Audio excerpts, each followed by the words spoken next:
Assalamualaikum warahmatullahi wabarakatuh. Nama saya Mutiara Ramadhani, NPM 20210207. Di sini saya perwakilan dari kelompok 6 akan menjelaskan materi tentang puasa. Puasa menurut bahasa yaitu al-imsak atau menahan diri dari sesuatu. Pengertian puasa menurut syar'i yaitu menahan diri dengan niat dari seluruh yang membatalkan puasa seperti makan, minum, dan bersetubuh mulai dari terbit fajar sampai dengan terbenamnya matahari. Rasulullah Shallallahu Alaihi Wasallam bersabda, banyak orang yang puasa, mereka tidak mendapatkan apa-apa, melainkan hanya rasa lapar dan haus saja. Hadis riwayat Bukhari.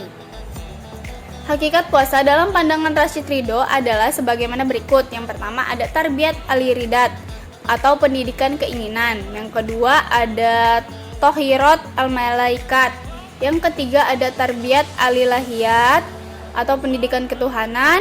Yang keempat ada tazkiyat an-nafsi atau penyucian jiwa. Puasa memiliki beberapa tingkatan. Yang pertama ada puasa umum. Puasa umum adalah menahan perut dan kemaluan dari menunaikan syahwat. Yang kedua ada puasa khusus. Puasa khusus adalah menahan pendengaran, penglihatan, lisan, tangan, kaki, dan seluruh anggota badan dari perbuatan-perbuatan dosa. Yang ketiga ada puasa sangat khusus. Puasa sangat khusus adalah berpuasanya hati dari keinginan-keinginan yang rendah dan pikiran-pikiran duniawi, serta menahan hati dari segala tujuan selain Allah secara totalitas. Imam Al-Ghazali menguraikan bahwa kita harus menjaga anggota badan kita dari dosa-dosa, yaitu sebagai berikut. Yang pertama ada menjaga pandangan mata, yang kedua menjaga lisan, yang ketiga menjaga pendengaran, yang keempat menjaga tangan, kaki, dan anggota badan lainnya dari hal-hal yang diharamkan. Yang kelima, menjaga diri untuk tidak memenuhi perutnya dengan makanan saat berbuka puasa. Yang keenam, setelah berbuka puasa, hendaknya hatinya diliputi perasaan harap-harap cemas, berharap puasanya diterima Allah Ta'ala dan takut jika puasanya tidak diterima. Yang ketujuh, Allah Ta'ala berada di antara perasaan harap dan cemas sebab ia tidak mengetahui apakah puasanya diterima Allah atau ditolaknya. Rasulullah Shallallahu Alaihi Wasallam bersabda, betapa banyak orang yang berpuasa, namun balasan dari puasanya hanyalah lapar dan dahaga semata. Dan betapa banyak orang yang melakukan sholat malam atau tarawih dan witir, namun balasan dari sholatnya hanyalah begadang menahan kantuk semata. Hadis riwayat Ahmad. Macam-macam puasa dari segi hukum. Yang pertama ada puasa wajib, yaitu puasa bulan Ramadan, puasa kifarat, dan puasa nazar. Yang kedua ada puasa sunnah. Yang ketiga ada puasa makruh, yang keempat ada puasa haram.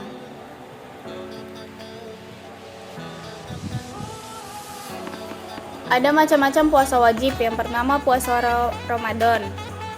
Adalah puasa yang dilaksanakan pada bulan Ramadan. Hukum melaksanakan puasa Ramadan adalah wajib bagi setiap orang yang telah memenuhi syarat wajibnya. Yang kedua ada puasa kifarat. Puasa kifarat yaitu puasa sebagai denda terhadap orang yang bersetubuh pada saat berpuasa pada siang hari bulan Ramadan. Adapun denda kifarat bagi orang yang bersetubuh di siang hari bulan Ramadan yaitu puasa 2 bulan berturut-turut, memerdekakan seseorang budak, memberi makan orang miskin sebanyak 60 orang. Ada puasa nazar. Puasa nazar ialah puasa yang dilakukan karena pernah berjanji untuk berpuasa jika keinginannya tercapai.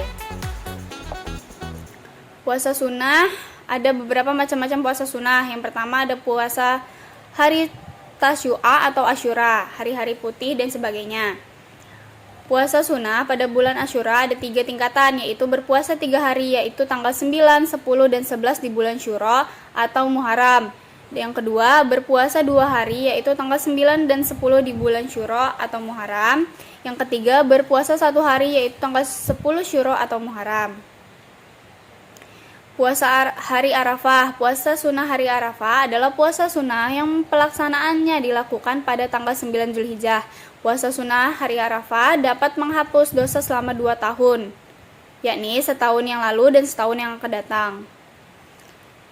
Puasa hari Senin dan Kamis. Disunahkan berpuasa pada hari Senin dan Kamis setiap minggu, dan di dalam melaksanakan puasa 2 hari ini itu mengandung kebaikan pada tubuh. Yang selanjutnya puasa 6 hari di bulan Syawal. Yang dimaksud dengan puasa Syawal adalah puasa 6 hari di bulan Syawal setelah tanggal 1 di bulan Syawal. Yang pelaksanaannya boleh secara berturut-turut dan boleh selang-seling. Yang penting sejumlah 6 hari. Selanjutnya puasa pada pertengahan bulan Qomariyah. Puasa pertengahan bulan Qomariyah ini dilakukan setiap tanggal 13, 14, dan 15 Qomariyah.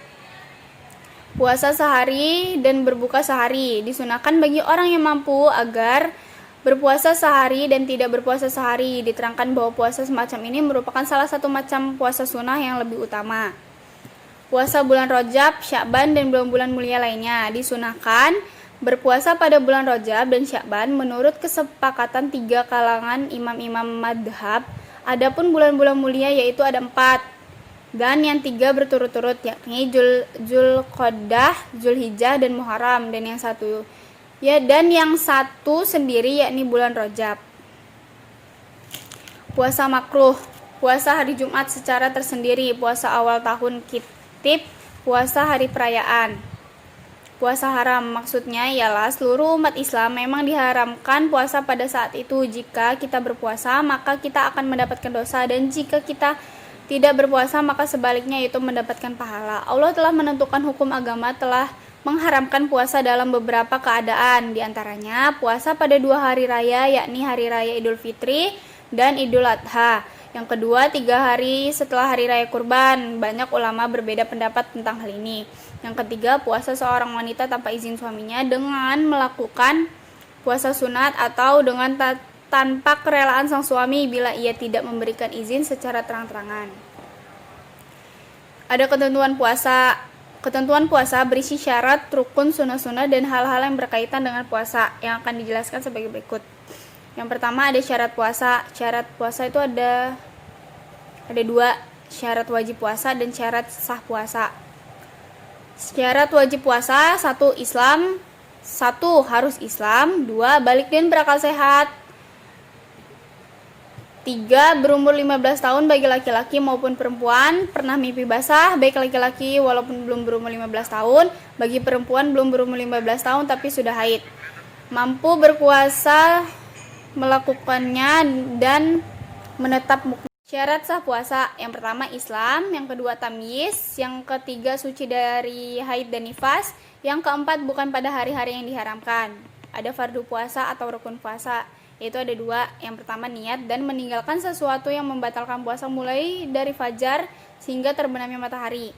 Sunah-sunah dalam waktu puasa: yang pertama makan sahur meskipun sedikit, mengakhirkan makan sahur selama belum terbit fajar, menyegerakan berbuka puasa jika benar-benar telah tiba waktunya, membaca doa ketika berbuka puasa, berbuka dengan yang manis-manis, memperbanyak amalan-amalan bulan Ramadan, memberi makan pada orang lain yang berbuka puasa, memperbanyak membaca Al-Quran, meninggalkan perkataan yang tidak baik atau kotor. Hal-hal yang membatalkan puasa: yang pertama ada makan minum sengaja, bersetubuh atau melakukan hubungan suami istri pada siang hari, yang ketiga keluar darah haid atau nifas, yang keempat keluar mani yang sengaja, yang kelima masuknya sesuatu lewat lubang mulut, hidung, telinga, dubur, kubul, yang keenam menyengaja muntah, yang ketujuh gila, yang kedelapan murtad atau keluar dari Islam.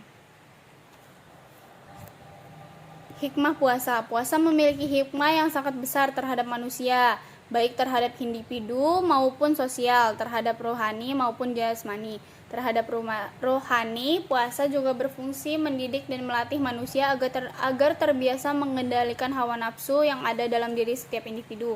Puasa juga mampu melatih kepekaan dan kepedulian sosial manusia dengan merasakan langsung rasa lapar yang sering diderita oleh orang miskin dan dituntutkan untuk membantu mereka dengan memperbanyak sedekah.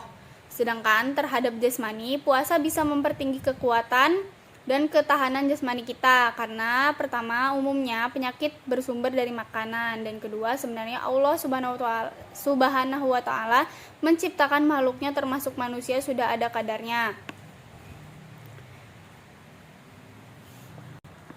Kesimpulannya, berpuasalah sesuai dengan ketentuan-ketentuan yang telah dibuat oleh Allah Subhanahu wa taala. Allah telah memberikan kita banyak kemudahan untuk mengerjakan ibadah puasa. Jadi, jika kita berpuasa sesuai dengan ketentuan-ketentuan yang telah kami sebutkan di atas, kita sendiri akan merasakan betapa indahnya berpuasa dan betapa banyaknya faidah dan manfaat yang kita dapatkan dari berpuasa ini. Sekian penjelasan dari saya akhiri. Wassalamualaikum warahmatullahi wabarakatuh.